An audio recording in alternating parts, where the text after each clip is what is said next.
At the Halley Consulting Group, our hospital and health system clients frequently ask us, what are the most common mistakes you see in physician compensation contracts?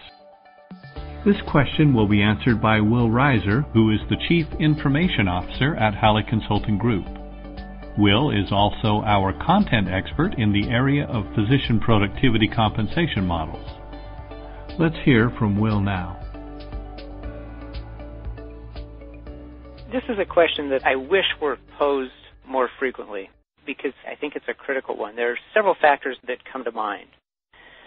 First, many organizations link their local physician compensation to those national surveys.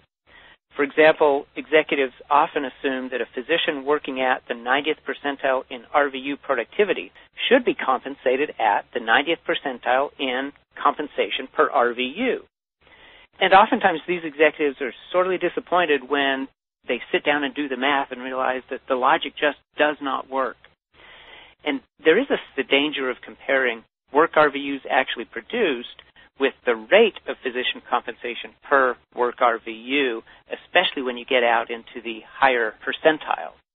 It's interesting because it's often the lowest producers that yield higher rates per RVU when their low volume is compared to their compensation. The best indicator of a market rate of physician compensation is found by looking at those local market realities. What's required to recruit and keep physicians in a particular specialty in our community. The second is the failure to review compensation levels annually and to adjust compensation if needed.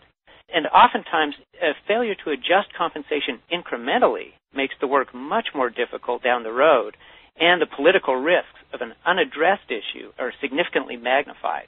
So again, you need to review and adjust that compensation annually if needed.